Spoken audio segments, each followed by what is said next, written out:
Hi everyone, I'm Ben from Treehouse Theatre, and today I'm in school because we're going to do something rather cool. We're going to make a film in a day. Yes, that's right. It's not going to look like a film you'd normally see in the cinema or something. It's going to be more like a filmed play, but we're doing it today. Now this is how it works.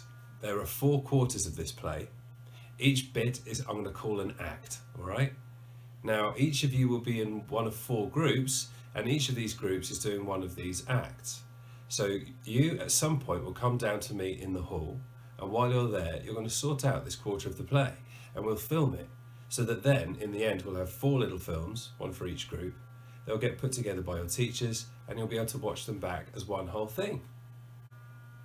When you come down to me in the hall, you'll be given somewhere to sit, you will be given a part, and you might be given a prop or something like that. And basically we'll then, with each of you, go through everyone in your group, making sure you all know what you're doing. So you'll walk the whole thing through, try all your words out and all the actions you have to do. So, and then straight away, immediately after we've gone through the whole thing as a rehearsal, we'll then just run the whole thing through without stopping, all right? I'll be there to remind you what you've got to do and all that stuff. We'll just go for it, mistakes and everything, and get it filmed. By the end of the day, we'd have filmed all 4 groups, doing all 4 quarters of the play. Your teachers can then put the 4 bits together and you'll have a chance to watch them all back in the right order and see the finished thing. Before you come down and see me, here's a few top tips for making the film today. First of all, it's really important that you face front, okay? Now there's the occasional thing that will happen that will mean you'll need to turn and face towards me or something, towards the back of the stage, but generally speaking, unless I say anything different, you need to look straight out ahead, not at the camera but just out at the people who are watching on the mats in front of you, and say your lines to them. Even if you're talking to someone else on stage next to you, you still need to say the lines out front so that we can see your face while you're in the shot, while you're in the film. It's also important that you do this so that we can hear you properly. You need to project your voices and really speak up so we can hear everything you say, because you are telling a story today, and your words, the words that you say, they matter just as much as anything I say, because it all adds up to us making sense of the story that we're telling. So all your words matter, let's make sure we hear them. Secondly, it's really important that you stay in shot. Now that means the bit that the camera can see of the stage. Now we would probably have marked the edges of where that is on stage, maybe with a bit of tape or something, so you know what line you can't go out of. Now it's important that you stay within those lines or you're not going to be visible in the film, so make sure you're wherever else I put you, and I will give you somewhere specific to stand. If you're moving around or going from one place to another, or even if you just forget where you're supposed to be, at least make sure that you're in the shot. Now conversely, if you're not supposed to be in the shot, let's make sure you're not. If you're sitting down on the mats watching, don't stand up in front of the camera. If you need to leave the room for any reason, you're going to have to kind of crawl underneath where the camera can see and get out somehow without crossing in front of the stage or in front of the camera. All right? Also, it's very important that the audience can focus on the film and what they're supposed to be seeing, rather than being distracted by anything else. So while you're watching the play, just get into it. Just enjoy watching what you're watching, and don't chat to the people around you while you're doing it. All right? We don't need any commentary from the audience. We just want to see what's going on stage. All right? And it's also important during these times at the moment that we're aware of a couple of other safety things. Firstly, if I give you a prop, it's just for you. No one else is allowed to use it. You're not allowed to pass it to anyone else. No one else is allowed to play with it. So if you see someone's prop lying about, just leave it there. And if you've got a prop, look after it and don't let anyone else play with it, all right? So we just keep 1 prop per person, and that'll be fine. Also, you're supposed to stay a good 2 steps away from me, all right? So keep at least 2 steps away from me, because we're not in the same bubble. It's also, well, actually, it might help you if you just imagine that I stink, and if you came too close, you wouldn't enjoy it very much. Just do that. Just pretend I smell. Okay.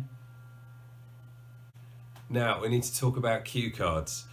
You're not expected to know your words off by heart today. You're going to have little cards with your words on so that you can just read the words that you need to say, all right?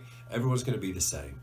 It doesn't matter that everyone can see these cards when you're being filmed, because it's what everyone will expect, and it's still going to be fun anyway, all right? Now, you need to know how these work, so I'll show you what they look like.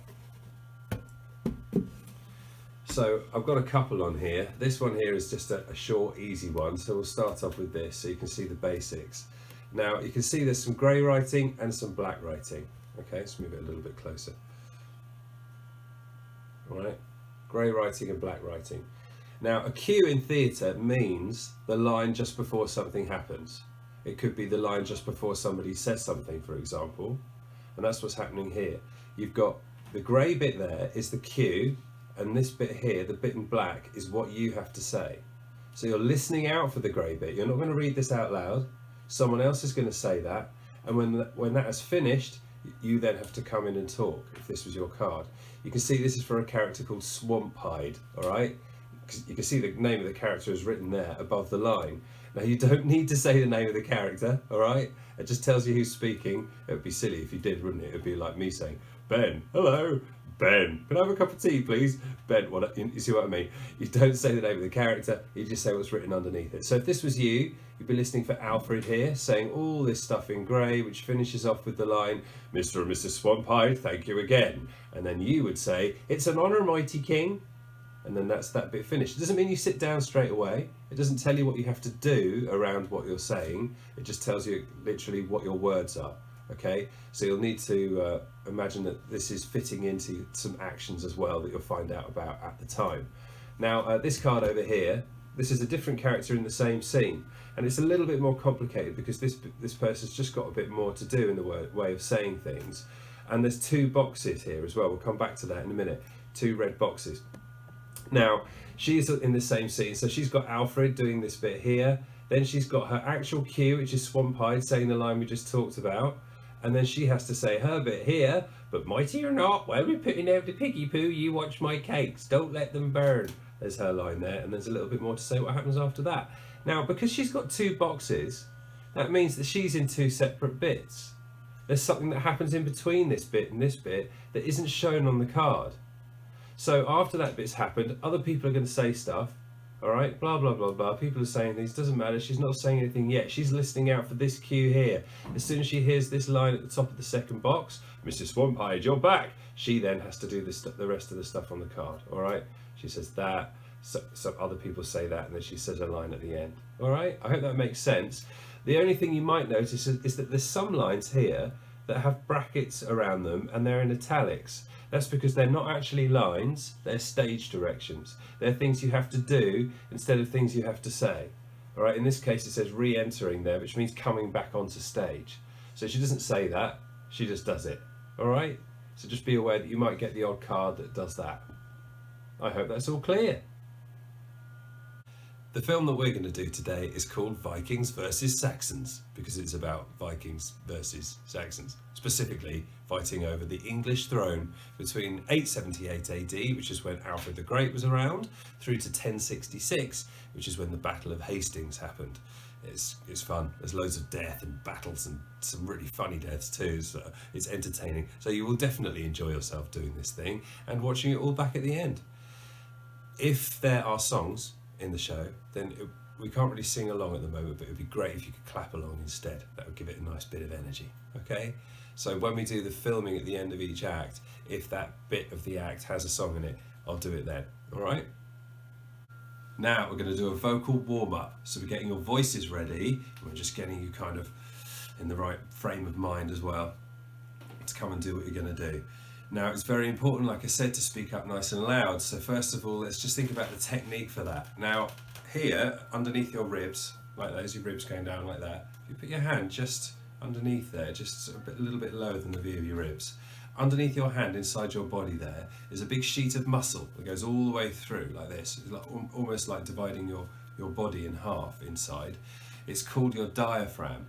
And when you breathe in, if you try this yourself, so if you keep your hand here, take a deep breath right down into your belly, not just into your lungs, but right down through into here.